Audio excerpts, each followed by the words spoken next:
W ogóle haft czy szycie hafty to u nas w domu było rzeczą normalną. To nie było coś nadzwyczajnego. Haftowałam przedtem, bo haftuję właściwie w przyszłym roku będzie 50 lat. I właśnie haftu kaszubskiego. Jak zamieszkałam na Wybrzeżu, chodziłam tutaj do szkoły, później pracowałam i właśnie koleżanka powiedziała, że powstaje klub. I właśnie byłam od samego początku. A tutaj ja mam, słuchajcie, to do tego czepca, pamiętacie? Że ja mam tą lilię na wyhaftowaną, cieniowane, nie? Tak. A tak. tutaj serwetka pod to, żeby była, no to jest typowa wejherostka, no komplet, ale... Szkoła wejherostka wzięła się tutaj za sprawą Franciszki Majkowskiej. Prowadziła szkolenia w okresie międzywojennym w Gdyni, Sopocie, Kartuzach i kiedy tutaj w 1957 roku powstał oddział Zrzeszenia Kaszubsko-Pomorskiego, oddział Wejherowo, Franciszkę Majkowską poproszono o to, aby tutaj panię zaczęła szkolić w hafcie. Franciszka Majkowska wymyśliła, przy prowadzeniu tego szkoleniu nasunął jej się taki pomysł, żeby utworzyć właśnie szkołę wejherowską, żeby ten haft się jakoś wyróżniał w tym tutaj regionie, więc ona dodała tutaj różne elementy, troszeczkę zmieniła kolorystykę haftu.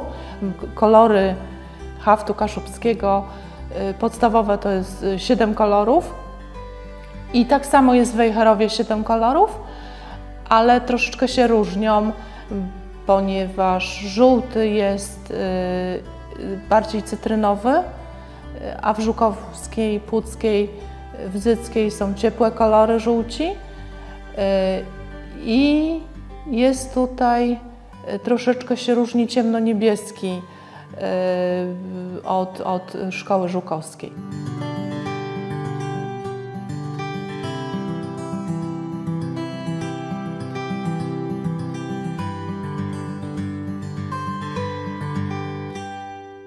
Haft kaszubski zawsze kojarzy się z niebieskimi kolorami, a szkoła wejherowska ma więcej żółtych kolorów i właśnie czerwieni. Poza tym są, tak jak mówiłam wcześniej, wprowadzone nowe elementy, jak na przykład lilia wejherowska, chryzantema.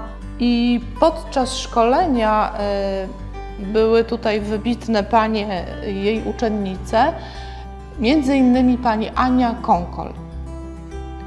I pani Ania później tutaj prowadziła, wtedy już jakby te szkolenia, bo była wybitną hafciarką, działała przy zrzeszeniu, brała udział w różnych konkursach, między innymi w linii i prowadziła właśnie szkolenia i bardzo, bardzo długo tutaj z nami współpracowała. Też dołożyła pewne elementy, później wydano teczki szkoły wejherowskiej. I tak to właśnie się zaczęło. Postarały się o to, aby był konkurs tutaj powiatowo-miejski, gdzie dominuje haft właśnie wejherowski. Zawsze pilnujemy tego, żeby na konkursie była co najmniej jedna praca szkoły wejherowskiej.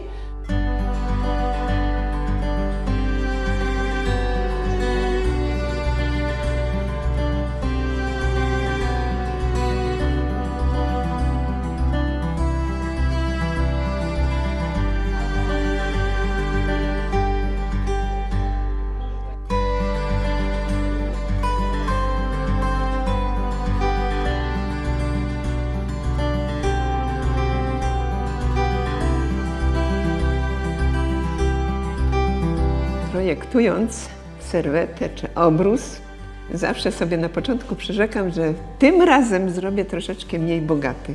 Ale niestety, jeszcze widzę tu wolne miejsce, tu jest trochę, coś dodam, bo jest mi potrzebne. I zawsze lubię bogate bardzo wzory. Korzystam z teczki, że są elementy, ale układam wszystko indywidualnie już.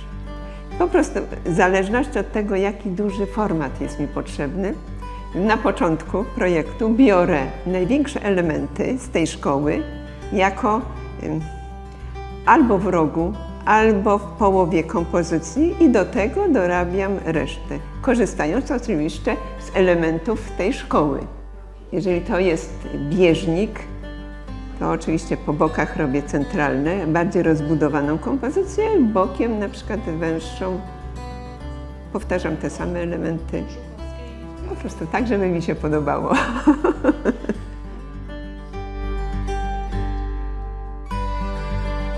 Haft kaszubski, wejherowski. Powiem szczerze, że naprawdę bardzo mi się podoba.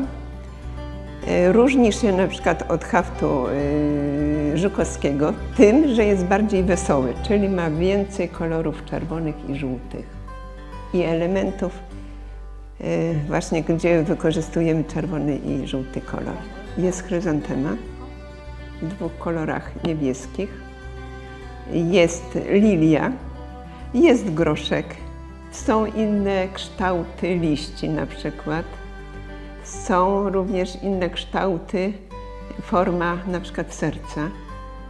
Jest taki element jak koniczynka, jest pszczółka w kilku odmianach.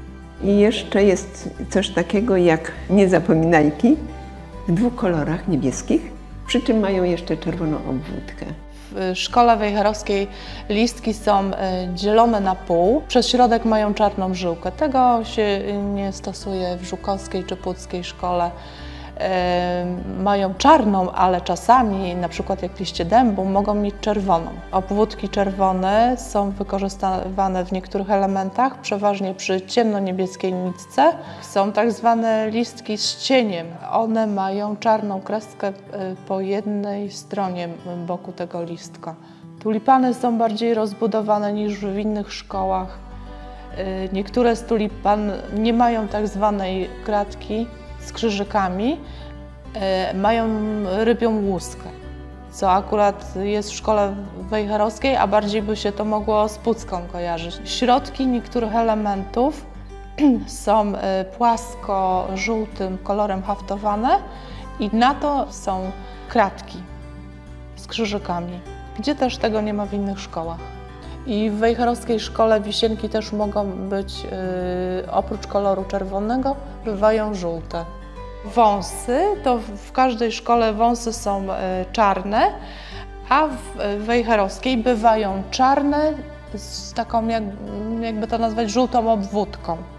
Obecnie klub liczy 13 pań, ale to się zmienia, bo nie więcej niż 15 zwykle tak było. Niektóre z tych pań, uczennic, pani Anny Konkel, są w klubie do dzisiaj. Jeszcze żyją i są w klubie do dzisiaj. Panie są w różnym wieku i jest jedna dziewczynka 13-letnia. Myślę, że ukończy kurs, nawet dobrze jej to idzie w miarę. Także myślę, że rośnie młode pokolenie, jest jakieś zainteresowanie, ale głównie są to panie takie, powiedziałabym, między 40 a 50 lat.